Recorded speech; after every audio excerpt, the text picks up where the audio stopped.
Hi everybody, I'm CJ, your host of Truthbuster News, aka the Truthbuster. And I know it's been a minute since I've uploaded another video. I just been involved with other things in my life at the moment, and I've devoted my time for that. But I'm back on the scene, out here shooting other briefs and reports. Well, I want to say that the bullshit doesn't stop, does it? No. Well, you might ask the question, well, what do you mean? Well, with all the events that have unfolded over the last month or so and continuously on the path of turmoil go down that hill. We've had a lot of events so far that we all know and have been discussing on social media platforms such as YouTube and others, from the ramped up war rhetoric of propping up World War III higher on that pedestal to become a closer reality than what we could have imagined or thought. And that goes without saying that as I have times to reflect and think, I remember some of the things that Donald Trump said during his campaign run. Now, I like the guy. Don't get me wrong. I don't support him as much as I used to, but I still have a little bit of support left for him. But how much I will remain to have, only time will tell. It could gain more from me, or it could dwindle even less. That's my own personal vendetta, my own belief. I tend to read through the bullshit and not be clouded with a certain ideology or perspective or way of thinking. But as I recall what he said, he was, time and time again, he was firmly against increasing tensions in the Middle East with multiple nations there.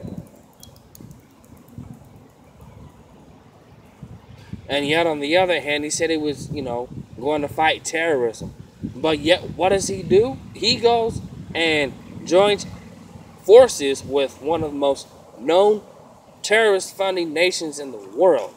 The top of the pyramid, Saudi Arabia. Sells them weaponry. Hundreds of billions of dollars. And we've all known about it, and it's still talked about.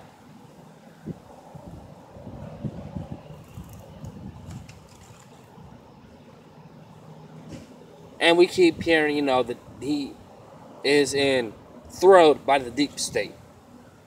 And yes, he is. They've got him backed into a corner he can't get out of. But here's the kicker. He's a big boy. He's a grown man. He puts his pants on one leg at a time, just like everybody else. Does he not?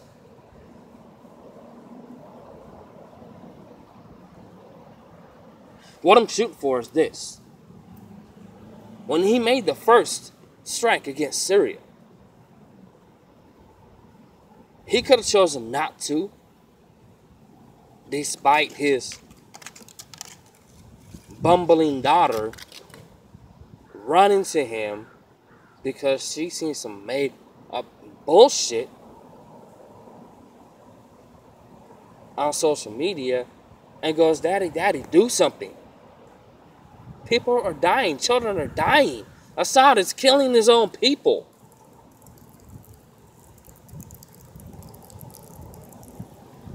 And he says, okay.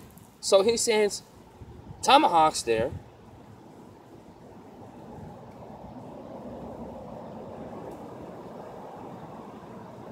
And that very incident, he did upon himself.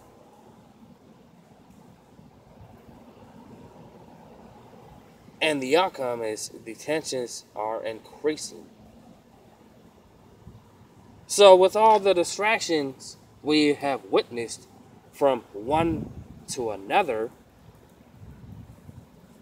and other events we have noticed unfold, the cyber attacks that are conducted and carried out by the CIA, the NSA,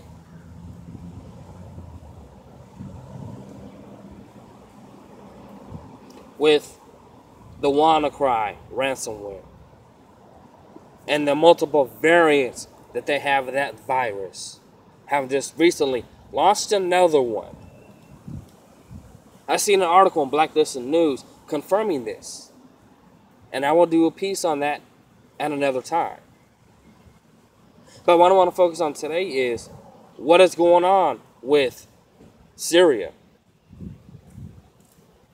and I'll get to that in just a minute.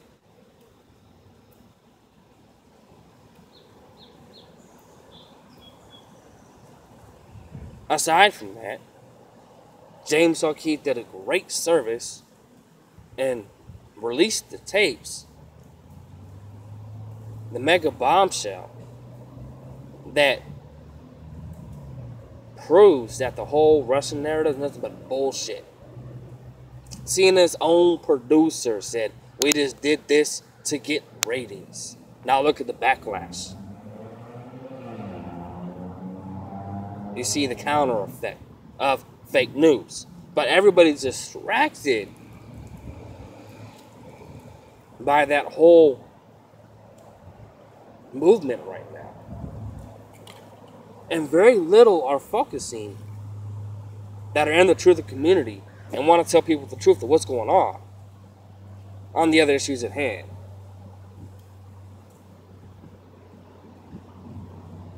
So while that's going on in the backdrop, before this happened, before that was released this week, Trump puts out a memo with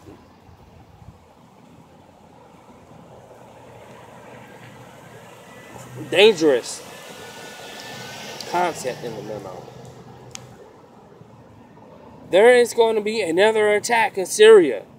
He's going to do it again to his people.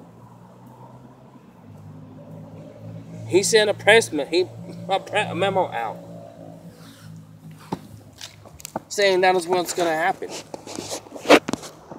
Now, given the history with Syria and Bashar al-Assad, since it's been well known that it is part of the elite's New World Order scumbags' plan to overthrow that government and that country. And Assad knows this. And since he knows it, and all the lies that have come out about him have been nothing more than that, just lies, of how he's a ruthless dictator, he kills his people and commits atrocities against them that are unthinkable. But if you do some research, it's not true at all. With that out there, why would he do it? Why would he even do it? This is the same shit he was accused of, and I mentioned this in another video, back in 2013, when Hillary Clinton and dictator Obama said he did it 4 years ago. And it was proven to be a lie then. So if it was proven to be a lie then, and they attacked him because of that so-called narrative that he did it, why would he do it again? Why would he shoot himself in the foot?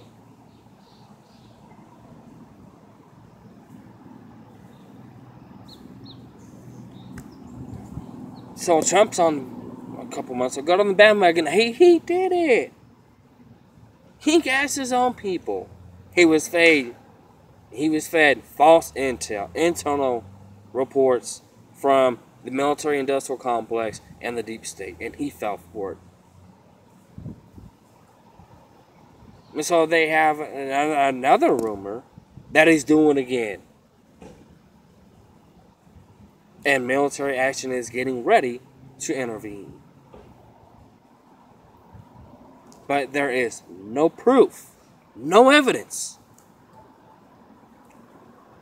Now, I have an article from Blacklisted News titled, U.S. false flag threats against Syria designed to prevent Trump-Putin meeting. In just over a week, the G20 Summit of Nations is to convene in Germany. This will be the first time that Donald Trump and President Putin will have been in the same room, and many are suggesting that the two will meet on the sidelines of the main summit, as world leaders often do at such events. Many and generally reliable Western mainstream media are suggesting that Donald Trump is keen to meet Vladimir Putin at the summit, but that some U.S. advisors to the president do not want the meeting to happen. It must be made clear that such reports are totally uncorroborated and are coming from sources such as Britain's notoriously inaccurate and dishonest Independent. But beyond Trump baiting innuendo, the Western mainstream media is not difficult to imagine that the anti-Russian elements in Washington are telling Trump to stay clear of Putin. It is equally conceivable that many who are still afraid of the Russiagate scandal, which has been exposed by undercover CNN employees as fake news, might equally want Trump to avoid being seen as having a bilateral meeting with the Russian president. And this brings us to the U.S. threats of aggression against Syria, allegedly to avenge a chemical weapons attack that America admits has not happened. It hasn't happened, but they're getting ready for it. Although they seem suspiciously sure that it will. Russia has no uncertain terms and warned America not to commit an illegal act of military aggression against Syria. This has to stop Nikki Haley from alluding to regime change in Syria. Now, see, that's the kicker. They want regime change. And didn't Trump say he was opposed to regime change? Yes, in fact, he did. Although Mad Dog Mattis says he has said the opposite. It's no secret that some members of the Trump administration want to turn the administration into a neocon carbon copy of the Bush-Obama years. Others, however, appear to be more sympathetic to the pragmatic side of Trump's apparent personal policy-making trajectory.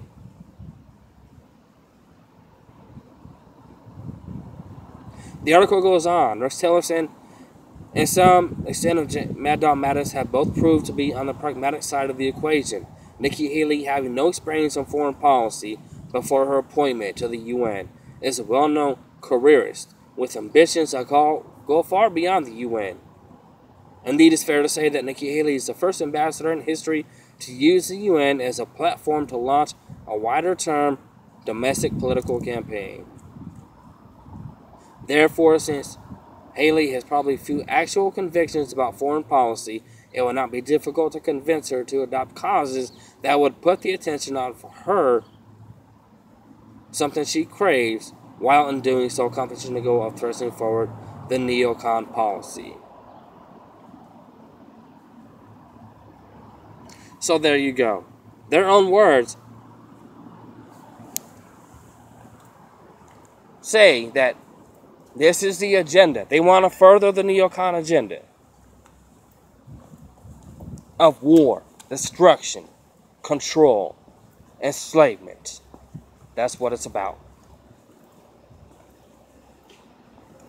So you gotta ask yourself, are you gonna continue to go for it? Are you gonna do something to stop it? Are you gonna speak out against it? Because I don't want a war. Do you? I got kids. And I want to see them have a future. I don't want to see anybody not have a future. You ask yourself the same question. Where's your line in the sand? Where is it? One of you had enough. I want to thank you for tuning in. The time is more pressing than ever. You got to prepare for what is going to come. God bless, survive another day, and be safe.